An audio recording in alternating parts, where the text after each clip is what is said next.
І вже цяпер у студыі футбаліст-блогер канал Чеснок Саша Івулін. Вітаю. Вітанашки.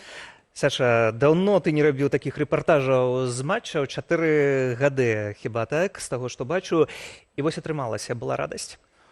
Слушай, очень были скомканные чувства, потому что 4 года не делал ничего, и, все знают мою историю. Получилось так, что на определенный период я выпал, и из-за этого мне было очень интересно, как поведут себя футболисты, футбольный тренер и, в принципе, работники клуба, потому что со многими из них, когда я работал в футболе, в белорусском футболе, я отработал лет 10, у меня были приятельские отношения, мы могли... Тебе добра ведае. Да, конечно, приятельские отношения, мне было очень интересно, как поведут себя футболисты, что будет, как будет. И поэтому было такое волнение. Честно скажу, я волновался, я готовился, потому что мне было очень интересно, как поведут себя люди. Вот, как себя поведут. Як яны паводзілі? Адводзілі вочы, ці ўсё ж такі па-за камерай падыходзілі і размаўлялі? Я скажу, что я очень волновался перед пресс-конференцией Вадима Скрипченко, потому что для меня это была такая история, что... интересно, как он себя будет вести. И... Я же познал себя, Конечно, очевидно.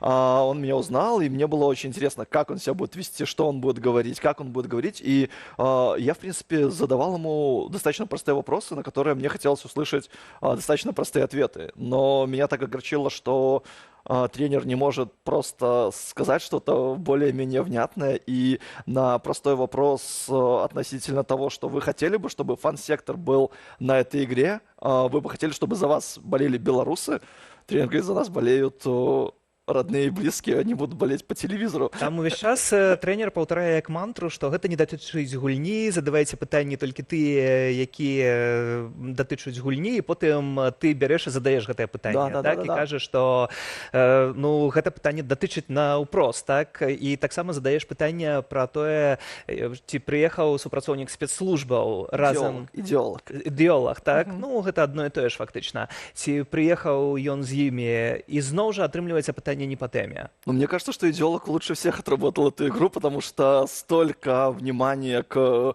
женщине, которая пришла туда с красно-зеленым флагом, и как ее подняли на знамена, это так прям... это ж ты поднял на ей. Я не соглашусь с этим. Я скажу, что, во-первых, когда человек приходит на фан-сектор, на который изначально не продавали билеты, то, это событие. Если человек в красно-зеленом подходит в место, где собралось достаточно много ребят ультрас, ребята из ультрас, мы знаем, могут быть достаточно радикальные, и, на мой взгляд, это было, не просто так, потому что она могла развесить этот свой красно-зеленый флаг на любом месте на стадионе. Но это случилось все на фан-секторе, который был такой прям понятный, он был бело-красно-белый, и, с другой стороны, если бы эта женщина пришла на фан-сектор Легии, то там бы к ней были совершенно другие вопросы, потому что на секторе белорусов не было никаких провокаций по отношению к ней. Ей ничего не погрожало? Ей, во-первых, ничего не угрожало, потому что белорусы вели себя достаточно вежливо и достаточно вежливо, то есть она там спокойно стояла, никого не трогала, но и ее никто не трогал. То есть, поэтому я подошел к ней, задал понятные вопросы, потому что я как журналист, я вижу историю, мы, как всегда, на Чесноке показывали все, что происходит на поле за его пределами, и не прийти, не спросить у женщины, что она делает, почему она в таком виде, для меня бы это было большим вопросом, и стоило бы вообще уйти из журналистики. Ты як бачиш, чим гэтая жанчына там займалася, бо калі яна кажа, што яна нарадзілася з гэтым сцягам, а ты кажаш, што 91 год то быў яшчэ іншы сцяг, і нарадзіцца яна ў гэтым не магла, то жанчына раптам разумее, што сапраўды ейны міф распадаецца і развальваецца. Да, она собирается помирать с этим стягом. Да, все верно. И я скажу, что в этой истории, именно в этом диалоге, из-за чего все там пошло дальше, я спрашивал, кто ваш любимый футболист, за кого вы болеете? Я не ведаю никого. И она не ведает никого, и потом она говорит, я вообще работаю. И тут грех было не пошутить, что, работаете. Я не знаю, может быть, она имела в виду, что она работает где-то там, хотя потом, я не посчитал, что это не самая важная история, я оставил это, она говорила, что я в декрете и работаю, непонятно. Саша, вяртаючыся да футбалістаў, ці ўдалося з імі паразмаўляць? З таго, што ведаю з рэпартажа, ты кажаш потым, што не буду называць прозвішча, але некаторыя сказалі, што ты сам усё разумееш. Ці Да. хочацца табе іх разумець?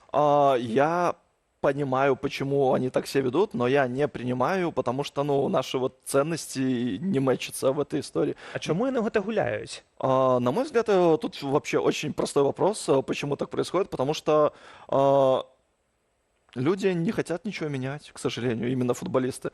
Так получается, Не что хочуць ці не могуць? не хотят. Во-первых, не хотят, во-вторых, не могут, потому что чтобы сделать какое-то усилие, чтобы уехать в более сильный чемпионат, нужно приложить сверхусилия, нужно быть в порядке, нужно сделать так, чтобы тебя заметили, нужно покинуть насиженное место и отправиться в неизвестность, где нужно все начинать с нуля, где нужно тут- доказывать, где нужно проявлять себя. А здесь, ну, пойдет. Ну, Просто неяк там пагуляеш, потым Лукашенко пакрычыць, трэнер пасварыцца і можна камяні выганяць, кудысьці пазбіраць можа ў полі. І потым што, можна проста далей рабіць сваё і атрымліваць там пару тысяч баксаў. Ну, так? так и есть, так и есть. Потому что, ну, для меня это просто не показатель мощности футболиста, не показатель... Может быть, он хорош на каком-то локальном уровне, но мне хотелось всегда делать из футболистов звезд, и мне оказались они такими лидерами, они такие прям классные, они вот...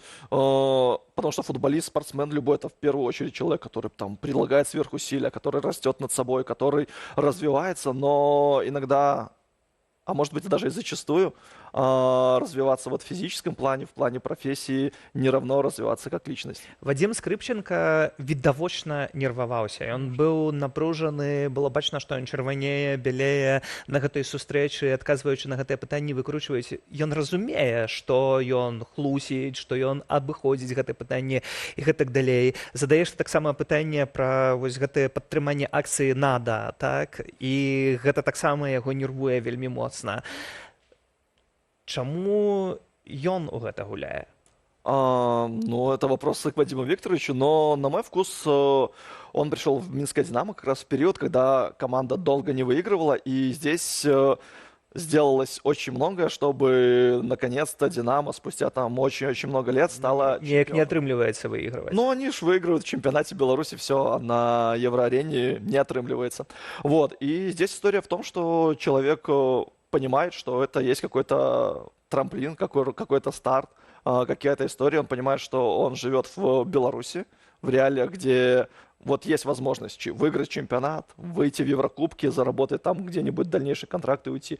То есть, на мой вкус, это может быть и норм-цель, но если бы мы жили в нормальных условиях, без огромного количества репрессий, без огромного количества гвалта и... Тым ліку да спартоўцаў. Конечно, безусловно. Но проще сделать вид, что ничего не происходит, сказать, что мы занимаемся футболом и отстаньте от меня, а после этого остановиться и говорить, что Татьяна, ты молодец. Блин, опять вернулись к Татьяне, без нее ведь никак не получается от Пры нее гэтым уйти. з Тацьяны зрабілі цэлую зорку, і ўжо хіба ў Мазыры на матчы нават быў банер з ёй. І зноў жа, футбалісты «Дынамо» дзякуюць ёй за падтрыманне. Прапаганда дзякуе, што праўда, хакеістам за падтрыманне Тацьяны, але тым не менш. І у гэтай сітуацыі ты таксама звяртаеш увагу на тое, што трэнер на трэніроўцы гаварыў: не бойцеся, там, а чаго яны баяцца? Ну, вот именно что, именно в тренировке он человек... Баяцца заўзятараў уласных беларускіх? Вот хороший вопрос, потому что для меня было очень странно и грустно, что никто после матча не подошел там к фан-сектору, просто не посмотрел в сторону этого фан-сектора, не поаплодировал, ничего Бо не зазвычай сказал. дзякуюць Ну да, заўзятарам. хоть как-то, ну, моргните, если вы в заложниках, но всего этого мы не увидели в этой игре, и когда после этого выходит, что вот за нас болел один человек на стадионе, ну, это грустно, потому что как бы мы не хотели, спорт — это всегда отражение жизни в стране, а жизнь сейчас такая. И, к сожалению, из-за этого, ну вот прям не болеется. Я шел домой, мне было очень грустно, потому что в стране, где очень много белорусов, за команду белорусскую, за которую ты играешь, никто не болеет. І па сутнасці яшчэ прыходзяць беларусы, якія давальваюць у гэтай сітуацыі і выступаюць не за палякаў, а супраць таго, што Да. вы падтрымліваеце рэжым, бо гэта не была размова пра тое, што беларусы прыйшлі і там заўзелі за легію. Гэта беларусаў не цікавіла. Беларусам цікавіла сказаць усё, што яны думаюць. І ты сказаў за камерай гэтым футбалістам, з якімі ты размаўляў, тое, што ты думаешь. У нас практически не было диалога, но мне было приятно, что пару человек ко мне подошли, поздоровались просто. Ну и там, ты же сам все понимаешь, вот такая история. И, опять же, как я говорил, я понимаю, но мне сложно это принять. Вот. Ўсё ж такі самае галоўнае павінна б была быць у іншых акалічнасцях гульня, і пра яе б гаварылі спартовыя каментатары, а не мы у нашай студыі. Ну ты, магчыма, я не спартовы каментатар. Якой жа была самая гульня, калі яе ацэньваць? Очень предсказуемое. Дело в том, что сейчас чемпионат Беларуси, уровень чемпионата Беларуси, ну, настолько низкий, и все опять же из-за того, что футболом белорусским последние годы очень сильно руководили не очень компетентные люди. Насколько я знаю, сейчас Александр Шерстнев, глава Федерации футбола, он пытается что-то сделать, но не очень там это все выходит, потому что идет пересечение с Министерством спорта, так называемым, да. И самый парадокс, что по правилам ФИФА, УЕФА, Министерство спорта, другие министерства не могут вмешиваться в деятельность Федерации футбола, потому что это такая независимая история, которая вот как раз-таки во многом и спонсируется. Ну, а чаму тады ФИФА, УЕФА дазваляюць гэта рабіць? Бо яны ж таксама ведаюць, што адбываецца. Да, конечно, я этим задавался вопросом очень долго, но дело в том, что ФИФА, УЕФА — это достаточно сильно бюрократичные истории, достаточно сильно истории как раз-таки вот про бизнес, про какую-то такую историю, что мы стараемся быть не в политике, поэтому в Катаре проходят чемпионаты мира, поэтому в России проходил чемпионаты мира, и эта история как бы очень бюрократичная, то есть там как раз-таки идеально для Беларуси, где вот, ну вы же сами все понимаете, но вот так. Поэтому сложно там что-то поменять, что-то сдвинуть, и в этой истории мне как раз-таки очень жалко, и я, наверное, сочувствую ребятам, которые достаточно молодые, которым сейчас вот по 18-19 лет, то есть они не видели, что было там в 2020 году, они, ну, как бы не очень интересовались политикой, потому что когда площадь была 2010 года, я тоже не очень интересовался политикой, ну, и вот я жил свою жизнь дальше.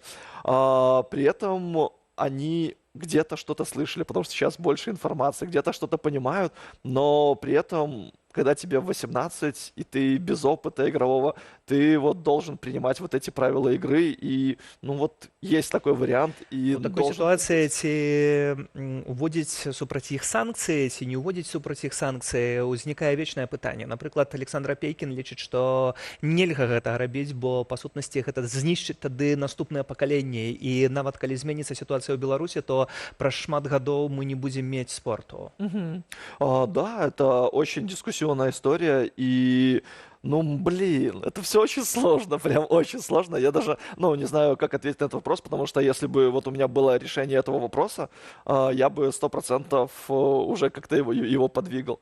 Беларуская гэта каманда, якая гуляла на стадыёне Легіі, ці ўсё ж такі не? Классный вопрос. Прям вообще крутой вопрос.